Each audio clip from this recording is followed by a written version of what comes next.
Oi pessoal, eu sou o Diógenes Lucas, do curso de inglês de 180 dias. E eu estou aqui com a Ana Mises, convidada de hoje, para ajudar você a tirar suas dúvidas de um processo seletivo em inglês na semana da entrevista de inglês sem medo.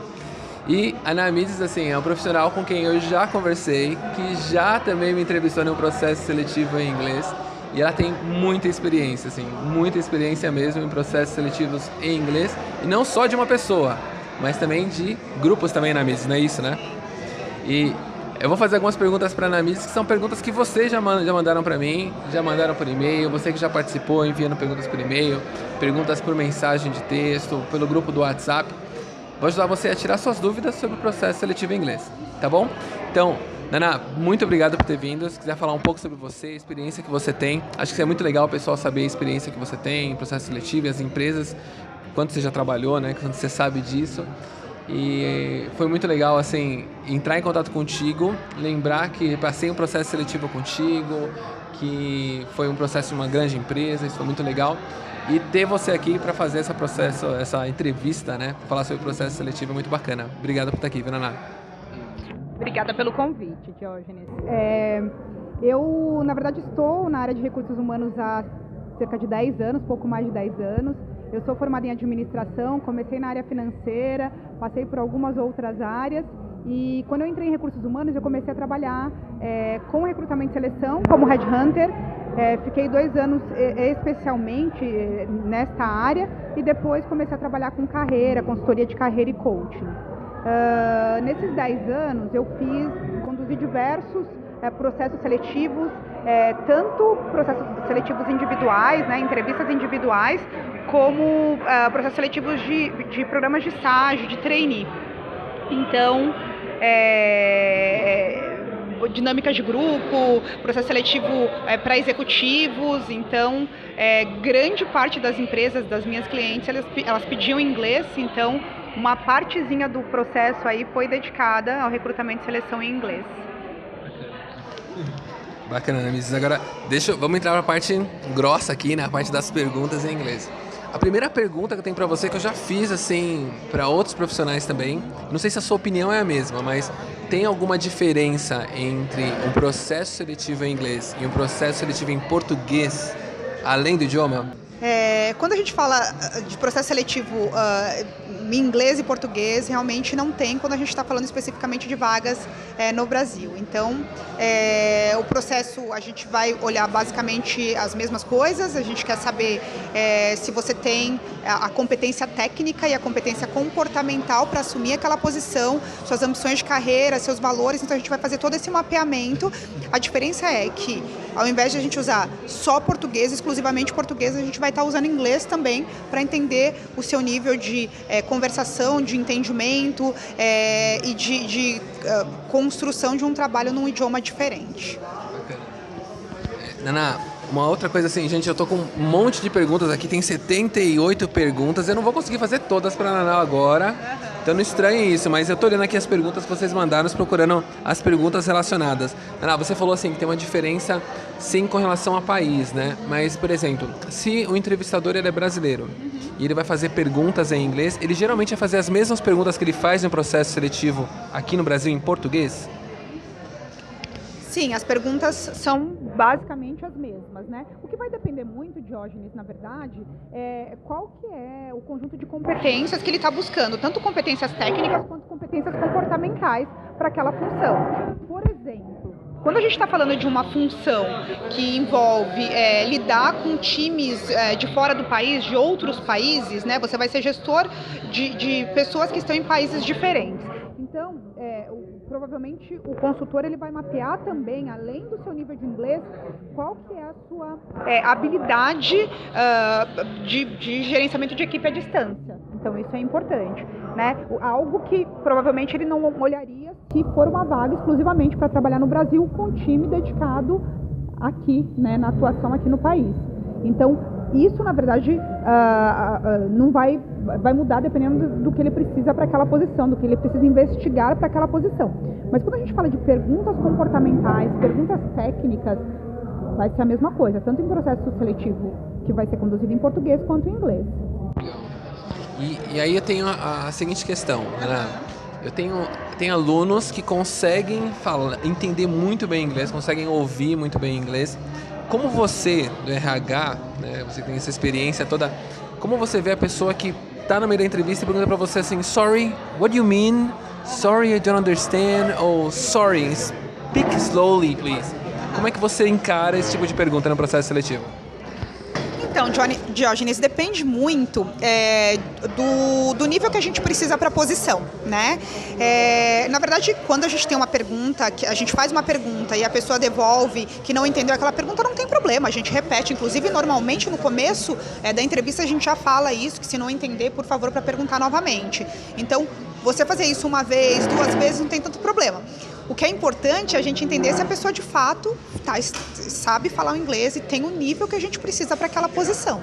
Então, muito mais importante do que ela parar e perguntar e pedir para repetir, é que ela entenda e saiba se expressar de acordo com aquilo que você está querendo saber e mapear para saber qual que é o nível de inglês que ela de fato possui. O que eu gosto de deixar claro é que assim, não necessariamente uma empresa, um cliente precisa daquele inglês que é fluentíssimo, que você entende absolutamente tudo. Tem empresas que pedem um nível de inglês para ele lidar com algumas situações do dia a dia. Então isso depende muito. Aí não necessariamente vai ser um inglês fluente, pode ser um inglês avançado, né? Pode ser um inglês que você tem entendimento, mas que você vai usar menos, né? Do que se você estivesse numa posição que o seu dia a dia é lidar com pessoas de fora e que você vai usar muito mais. Então isso também é considerado no momento do processo seletivo. Bacana. Então, assim, se você tá com... Vê se eu tô certo na minha interpretação. Se você tem um inglês que você considera intermediário, mas você consegue entender, você consegue se comunicar até certo ponto, ou avançado e tal, você sabe que não é fluente porque você tem os seus bloqueios, os seus medos. Vale aplicar para um processo seletivo que precisa do inglês, não coloca fluente. Como é que ele colocaria no currículo dele para ele se encaixar nessa posição que você está falando? Eu sempre recomendo, na verdade aí vale para o processo seletivo em inglês ou português, não minta, né? Não minta em currículo, não minta para a pessoa que você vai falar no dia a dia, mesmo porque a avaliação que ela está fazendo é de acordo com o que você vai precisar no momento que você entrar naquela posição, assumir aquela posição. Então você tem que colocar o seu nível de inglês real e se você for selecionado, provavelmente vai ter um teste ali no meio do processo seletivo que vai mapear qual que é o seu nível de inglês. Então ela tem que colocar qual que é o nível que ela possui. Se é intermediário, coloca intermediário, se é avançado, se é fluente, é fluente. A minha recomendação, se você não tem certeza do seu nível, conversa com o professor, vai bater um papo com uma pessoa que consiga fazer essa nivelação, porque ela já consegue ter uma noção um pouco maior né, do que de fato ela possui, ou do nível que ela possui. Legal. É legal você falar isso de professor, porque tem os meus alunos particulares, né, que realmente pedem ajuda justamente com falar inglês no processo seletivo em inglês. E à medida que eu entrevisto eles em inglês, que eu converso em inglês, eu percebo que aqueles que diziam que meu inglês é intermediário, eles tinham na verdade um inglês avançado, uma conversa para as pessoas que eu já entrevistei, e eles acabam se descobrindo que eles sabem muito mais do que de fato eles sabiam. Você também é coach, não é isso? Exatamente. E o que você faz como coach para as pessoas conseguirem se conhecer, para as pessoas conseguirem entender o que elas querem na carreira delas, em qual estágio que elas estão? Você tem alguma coisa assim, uma dica que você pode passar para os alunos aqui? Como se conhecer como coach? Ah, com certeza. Na verdade, a base do trabalho de um coach, né, ou de um processo de coaching é autoconhecimento. Então, ela precisa entender, ela precisa mapear as habilidades, ela precisa mapear quais são os pontos que ela precisa desenvolver. E às vezes o que a gente percebe, eu também lá atrás, né, há algum tempo eu fui professora por um período de inglês e eu lembro que eu tinha muito aluno que tinha um bloqueio, né? Tinha vergonha, na verdade. Então, ele sabia falar, ele conseguia falar, mas tinha vergonha porque não se sentia totalmente preparado. É importante que também isso seja avaliado e por isso que eu falo de bater um papo com o professor, né? E para mapear isso, porque se é uma questão de autoconfiança, a pessoa precisa trabalhar isso, desenvolver isso, procurar pessoas que possam ajudá-la. Pode ser um coach, pode ser um terapeuta, dependendo do nível da questão. Acho que tem que conversar com um profissional até para poder trabalhar com um profissional que possa ajudá-lo, né? Mas é importante, assim, tenha autoconhecimento, entenda quais são os seus bloqueios, converse com outras pessoas, entenda se de fato você tem uma questão que está mais envolvida com uma vergonha ou se de fato você tem dificuldade para falar o idioma, né? Isso a gente só sabe quando a gente busca profissionais que possam ajudá-lo nesse sentido e para fazer essa avaliação, com certeza. Mas especificamente quando a gente fala de coaching, de autoconhecimento, tem diversas ferramentas que você pode utilizar e que na verdade a gente não está falando só para o inglês, a gente está falando até para um processo de entrevista. O que você quer, quais são as suas expectativas de carreira, quais são as suas habilidades. Isso tudo tem diversas ferramentas que a gente pode usar durante um processo de coaching que pode ajudar as pessoas até a responder com sinceridade algumas perguntas que vão ser feitas em entrevista, né? Principalmente quando a gente fala de mapeamento de competências comportamentais, expectativas, pontos de fraqueza, pontos que ela está desenvolvendo, na verdade, né? Pontos fortes, isso tudo vai ser mapeado durante o processo. Se ela já tem conhecimento disso, isso conta bastante no processo seletivo.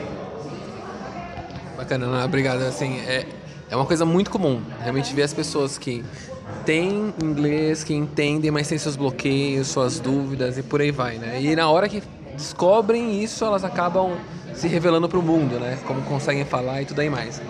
E voltando assim, nessa parte de processo seletivo, quais são os assuntos abordados no processo seletivo? Acho que essa é uma das dúvidas que a maioria do pessoal tem. Olha, quando a gente faz um processo seletivo, quando a gente faz o levantamento de perfil, daí eu falo como consultora, né, quando eu estou num papel de consultora, prestando serviços para outras empresas, e também como uma selecionadora, quando eu estou em uma empresa específica, a gente sempre tem o perfil da posição. Então, o perfil da posição, o que ele envolve? Quais são os conhecimentos técnicos, quais são os conhecimentos comportamentais, né, as competências comportamentais, quais são as expectativas de carreira, porque a gente tem um mapeamento de desenvolvimento de carreira, quais são os valores que aquela empresa prega, trabalha, aplica. Então, a gente precisa entender todo esse processo com a pessoa que está sendo selecionada, com o candidato, até para a gente poder fazer um match, né, dessa pessoa com a posição.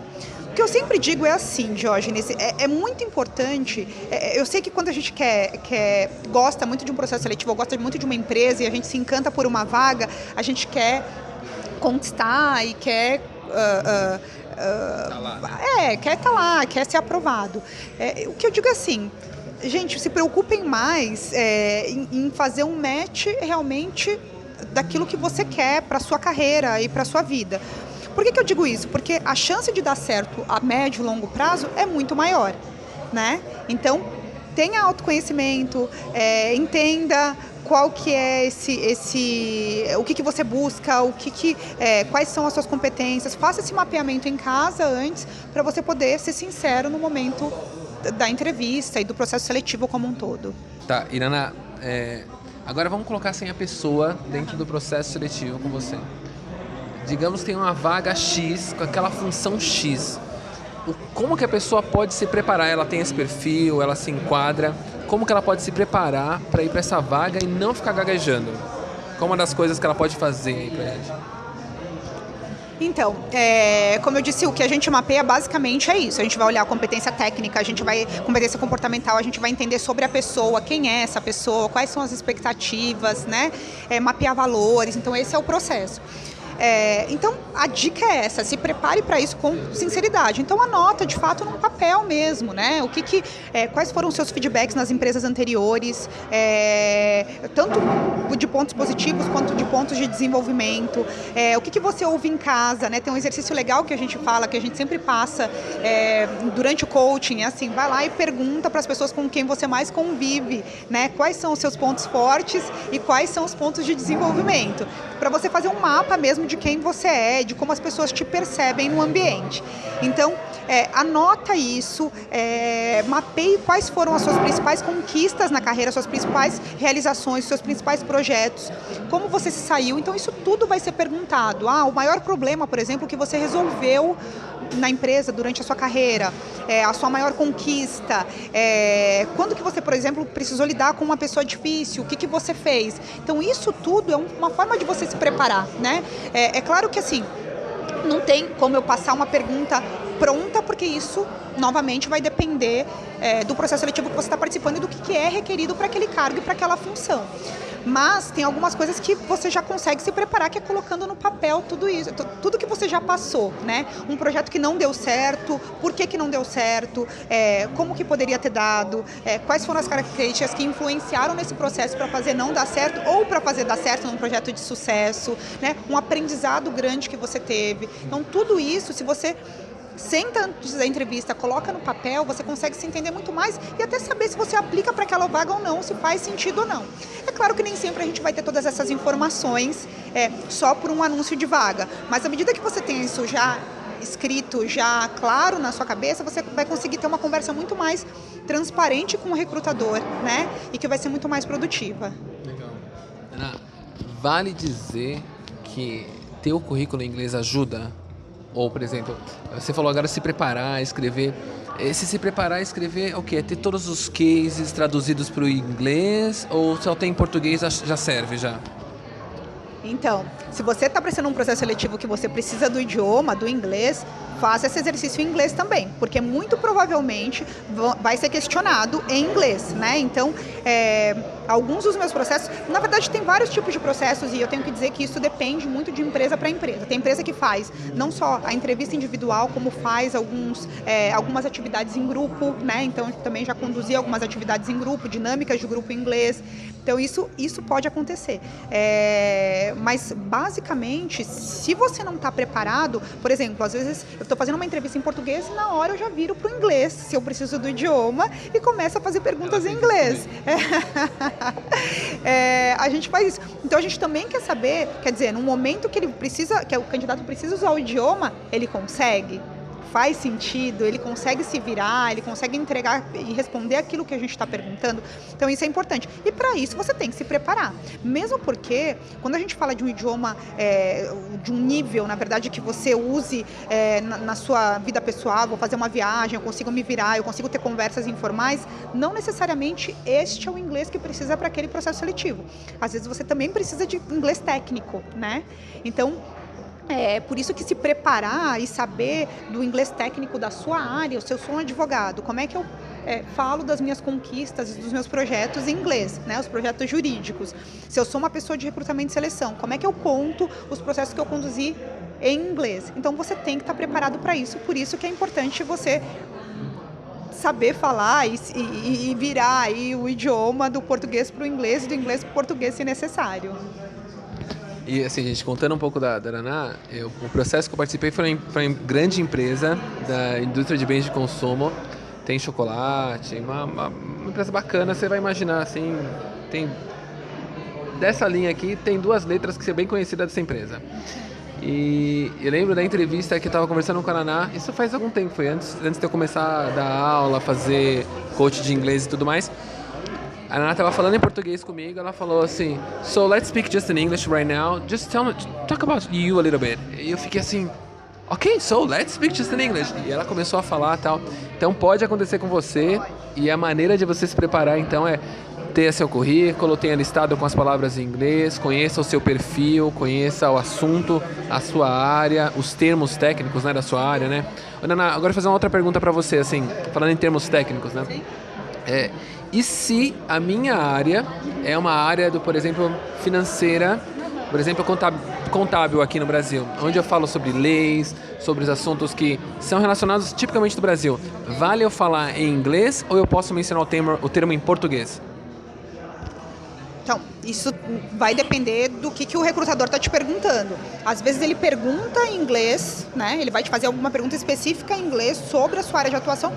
E, assim, a recomendação é que você responda em inglês, porque ele está justamente tentando mapear se ele está te fazendo essa pergunta, porque provavelmente você vai usar no seu dia a dia de trabalho. Então, assim, o que pode acontecer muito é, olha, tudo bem se essa pessoa, a gente recebe esse briefing do cliente, né? Tudo bem se essa pessoa tiver um inglês mais informal, porque ela vai aprender os termos técnicos enquanto estiver aqui. Isso pode ser um briefing. Ou pode ter empresa que fala assim, olha, ele já vai entrar porque o tempo inteiro ele vai lidar com o pessoal de fora. Então, ele precisa ter esse inglês técnico fluente, ele precisa saber falar das questões, do que ele vai lidar.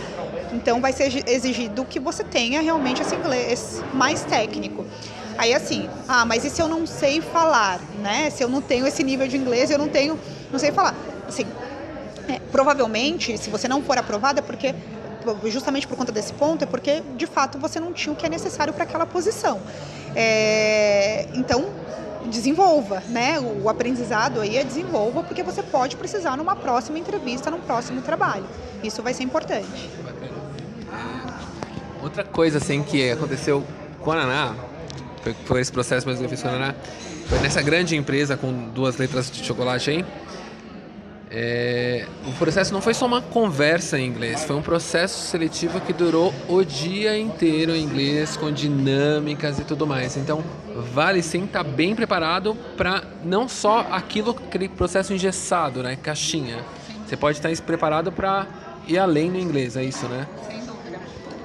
As empresas usam diversos tipos de processo seletivo, né? Então tem processo seletivo que é só entrevista, tem processo seletivo que é entrevista, são várias entrevistas, tem processo seletivo que envolve dinâmicas de grupo, que envolvem atividades específicas. Então, por exemplo, esse processo, né, que você participou, era um processo que a pessoa ia precisar ficar no telefone falando inglês. Então, precisava também checar o entendimento quando ela não está frente a frente e vendo a pessoa falar inglês. Então, a gente fazia aquela dinâmica que você vira de costas e precisa descrever alguma figura, alguma coisa. Exatamente, montar. Então, por quê? Porque naquele momento, para aquela função, era importante que soubesse inglês, mesmo a pessoa não estando presente, porque ia estar o tempo inteiro no telefone. Então, depende muito, na verdade, do que a empresa precisa, mas de fato esteja preparado cada vez mais para processos mais inovadores e que envolvam muito mais do que somente uma conversa, somente um bate-papo, né? Ana, assim, outra coisa que já perguntaram e eu fiquei pensando assim, mas por que alguém ia querer sair pela tangente? Já aconteceu com você de você fazer uma pergunta e o entrevistado sair pela tangente? São 2 tipos de tangente que eu vejo assim. Sair pela tangente porque não quer responder a pergunta ou sair pela tangente porque não quer entrar no vocabulário em inglês que talvez ele não conheça, ou não quer entrar nessa seara que eu não conheço em inglês. Já aconteceu contigo? Como você encara isso? Sim, na verdade não só em inglês, né? Em português também. Já aconteceu de eu fazer perguntas que a pessoa de fato não tem uma resposta ou que não está preparada para aquele tipo de pergunta. Normalmente, a gente como entrevistador, a gente não toma uma decisão por uma ou outra pergunta que a gente faça. Como eu disse, é um processo, né? Então, o processo ele envolve o mapeamento de algumas competências, algumas habilidades, alguns valores, para a gente entender se existe match com aquela posição, com aquele cargo que a gente está recrutando. Então, não vai ser uma pergunta que vai eliminá-lo. Mas a gente vai tentar de outras maneiras. Mas é claro que se a gente não conseguir identificar o perfil que a gente está buscando, a gente não tem como encaminhar para o cliente, a gente não tem como aprovar, porque a gente não consegue identificar esse conjunto de habilidades, né? Para a gente poder escrever um relatório, poder contar do candidato para o nosso cliente. Bacana. Ana, outra pergunta, assim, que também já vi muita dúvida, até eu já fiquei com dúvida, assim, acho que foi há uns 6 anos, basicamente, fizeram essa pergunta pra mim, falando assim, ok, just tell me a little bit about you. E eu fiquei assim, tá, ela quer saber o quê? Ela quer saber quer saber o que eu acho, tipo assim, como eu me encaixo na vaga, ou ela quer saber sobre a minha pessoa mesmo, o que eu gosto de fazer, sobre a minha família? Como responder essa pergunta? O que o RH tá buscando nessa hora? Ele pode estar buscando várias coisas, né, Diógenes? Mas a gente, como eu falei, a gente gosta também de mapear o lado pessoal, até para a gente entender se tem match de valores com a posição. Então, a minha dica, assim, eu sempre vou na linha da sinceridade, porque isso é essencial. Seja sincero, fala de você, é casado, tem filhos, o que você gosta de fazer, o que você espera para a sua carreira, né? Em que você é formado. Então, isso de maneira geral, né? Quando te fazem uma pergunta de maneira geral, pode responder de maneira geral, falando sobre você como pessoa, você como profissional, e dar uma ideia geral de quem você é. E depois o recrutador, com certeza, vai de fazer perguntas específicas de acordo com aquilo que ele precisa saber. Legal. Agora só, você que está nessa pegada de querer saber um pouco mais de inglês, falar, participar da entrevista em inglês, eu sei que acontece, que quando começa uma entrevista em inglês, na hora que você fala assim, so let's speak just in English, é a hora que o chão parece que abre-se um buraco e a pessoa vai cair num abismo. Como você, RH, vê esse medo inicial de falar numa conversa em inglês? Para você é normal, é bem aceito isso? Ou o candidato já pode estar sempre preparado para estar firme, com confiança? Isso faz a diferença desde o começo. Acho que a pergunta foi bastante coisa para perguntar aqui. Não, mas está claro. Eu acho que, na verdade, o processo de avaliação já é um processo que naturalmente não é confortável, né? Você está sendo avaliado e você sabe disso. Então, independentemente do português ou do inglês, causa um certo nível de desconforto. Até por isso que a gente procura deixar o máximo possível um candidato tranquilo, para que ele possa responder de maneira sincera, de maneira à vontade, para a gente poder entender o melhor dele, conseguir fazer o mapeamento que a gente precisa para a posição.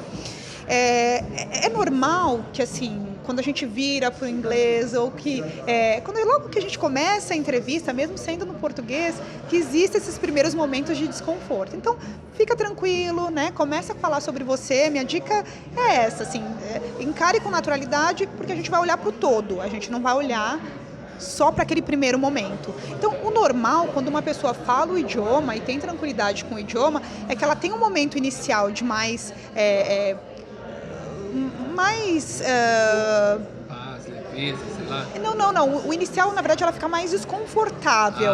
E depois ela acaba se tranquilizando, né? E depois ela acaba levando a situação assim de uma maneira mais normal, eu consigo falar. Ela vai percebendo que ela consegue se expressar e vai ganhando mais confiança no processo. Então, fique tranquilo que, assim, gaguejei nos primeiros minutos, segue, né? Continua falando, vai lá, porque se você consegue falar, você vai conseguir falar e descrever suas experiências com tranquilidade depois. Então, você não vai ser avaliado por aquele momento inicial único. É todo o processo que acaba contribuindo. A confiança conta mais do que o inglês? Ou o inglês conta mais que a confiança?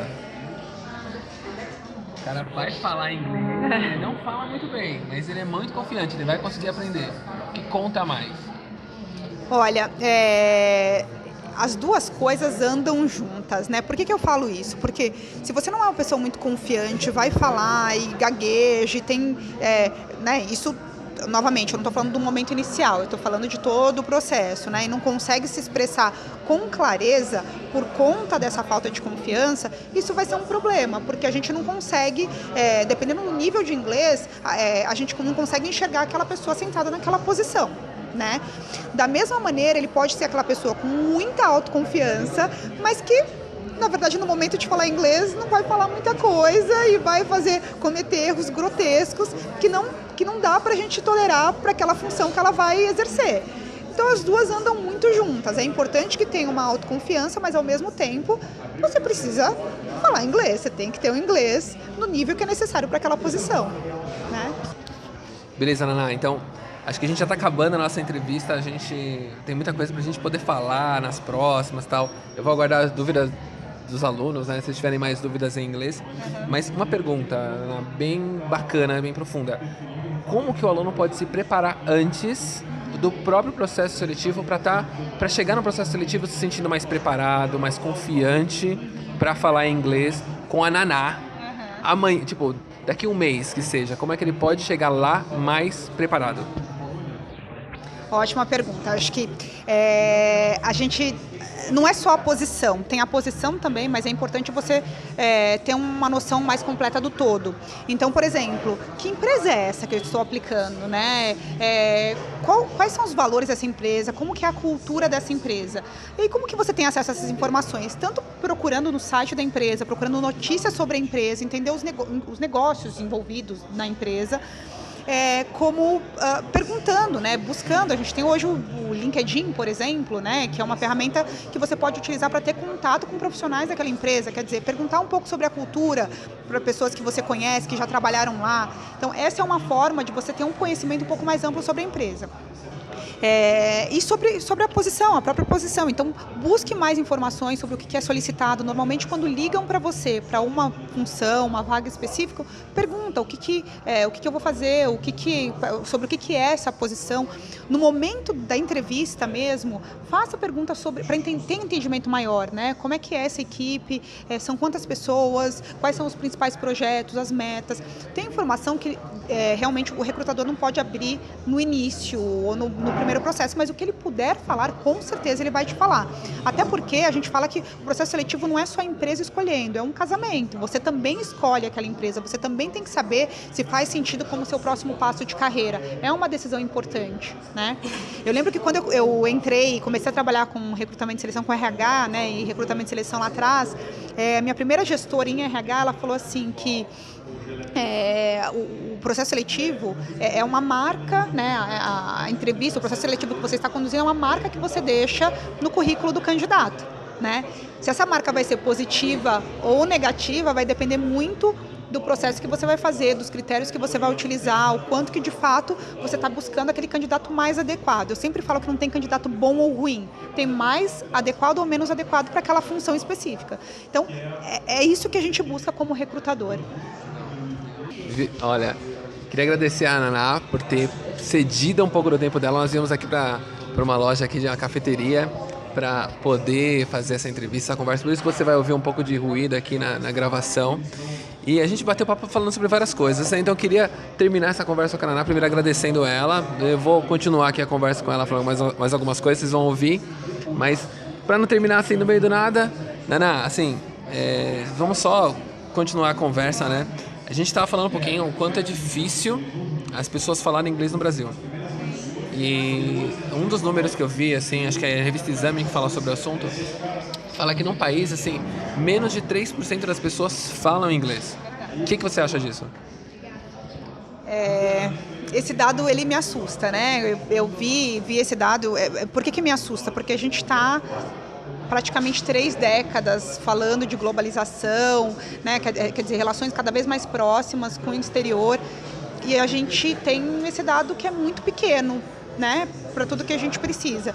Eu vou falar que grande parte das posições que a gente trabalha com idiomas, a gente tem mais dificuldade de conseguir candidatos. De grandes empresas? De grandes, não, na verdade não só grandes, médias empresas, até pequenas empresas que lidam com contratos no exterior, né, precisa do idioma. Então, assim, cada vez mais a gente precisa disso. E quando a gente fala de menos de 3% no Brasil tem o idioma, é um dado muito alarmante, né? Então, assim, o que eu digo assim como o processo de coaching, né? O coaching, a gente se reúne com o coach uma vez por semana, mas na verdade a gente fala que o processo de coaching acontece fora daquela hora, né? Naquele momento a gente troca muita informação, o profissional dá uma orientação, mas na verdade depende do coach querer se desenvolver no tempo entre uma sessão e outra. A mesma coisa da aula de inglês. Quer dizer, tem gente que faz aula de inglês e acha que 1 ou 2 vezes por semana é o suficiente para aprender. E não é, Diógenes. Então, assim, na verdade, o desenvolvimento vai acontecer fora das aulas. É o quanto que você se dedica para assistir filme, para você... Eu lembro que quando eu estava aprendendo inglês, eu via muito filme que colocava legenda em inglês para poder conectar as palavras. No começo eu não entendia nada, era super difícil. E depois você vai pegando algumas palavras, você vai se desenvolvendo em relação a isso. Quer dizer, é uma coisa que você quer fazer, que você precisa fazer, e mesmo que você não queira, pensem que é uma necessidade hoje em dia para o seu desenvolvimento de carreira. E olha que a Naná nem é professora de inglês. Ela é especialista de RH, né? Isso? Exatamente. De recrutamento e seleção, né? Recrutamento e seleção, exatamente. Então, para sua carreira, como isso é uma necessidade para sua carreira, invista tempo nisso. Então, estuda 2 horas por dia, 3 horas por dia, isso pode ser de diversas formas, que seja lendo um livro em inglês, entrando na internet, às vezes você nem precisa gastar com isso, né? Tem muito conteúdo hoje gratuito que você tem acesso, lê, faça tradução, eu fazia muita tradução de música, porque eu gosto muito de música, quer dizer, entenda o que você gosta, né? O que faz sentido para você, de repente, você é aquela pessoa que gosta de ler livros sobre ler romances. Ótimo, compra um romance em inglês, rabisca lá, coloca a tradução daquela palavra. É uma maneira de você aprender. Quer dizer, procura o que mais faz sentido para você, qual que é a sua melhor forma de aprender e invista nisso. 1, 2 horas por dia, 3 horas por dia. Quer dizer, isso vai fazer a diferença no seu desenvolvimento do idioma. Não adianta você esperar que você aprenda inglês em 1, 2 horas por semana. Na verdade, são esses intervalos que contam. Legal. Ana, assim, pra você hoje, assim, não vou nem pegar o microfone, vou falar aqui. Ana, o que seria da sua carreira sem o inglês? Consegue ver isso, assim? Honestamente, não, porque desde que eu comecei a trabalhar... Qual idade? Na verdade, eu comecei a aprender inglês, eu tinha 12 para 13 anos, né, oficialmente. No colégio a gente aprende até antes, mas oficialmente, indo para a escola, eu comecei a aprender com 12, 13 anos. Mas eu estou há um pouco mais de 10 anos em RH e, assim, toda a minha carreira foi desenvolvida com base no idioma. Então, eu fiz muito processo seletivo em inglês, processos internacionais, entrevistas internacionais, já fiz vaga no Japão, né, sentada aqui no Brasil fazendo um recrutamento e seleção no Japão. Então, tudo o que acontece, tudo como minha carreira se desenvolveu, e não só porque eu precisava especificamente das atividades que eu tinha, mas também para buscar referência. Então, até para você entender o que está acontecendo lá fora, para você ter acesso aos principais conteúdos de inovação, buscar coisas diferentes que as empresas estão fazendo para você ter benchmarking, até isso eu precisava do inglês para poder, né, desenvolver e ter acesso. Então, assim, sem dúvida, o inglês para mim me transformou numa profissional muito melhor e muito mais preparada. Abriu o mercado. Abriu o mercado, sem dúvida nenhuma. Tá bom? Pessoal, essa foi a Naná, convidada de hoje para a entrevista em inglês, a semana na entrevista em inglês sem medo. Se você tiver qualquer dúvida, pode mandar, deixe seus comentários nesse vídeo ou nessa postagem que eu vou fazer. Também você pode encontrar a Naná também no LinkedIn. Isso, também. no LinkedIn. E qual que é o seu LinkedIn, Naná? Na Mises Campos. Na Mises Campos ou Diógenes Lucas, deixa lá seu comentário, acessa o LinkedIn, adiciona a gente, deixa sua curtida nesse vídeo, suas dúvidas. Pode também se cadastrar no curso de inglês de 180 dias, que é o curso gratuito. É só acessar lá, diogeneslucas.com. Começar a estudar inglês é fundamental, como a Naná disse, né? Vai fazer a diferença, né, Naná? Sem dúvida. Obrigada pelo convite. Pessoal, boa sorte. Tchau, tchau. Tchau.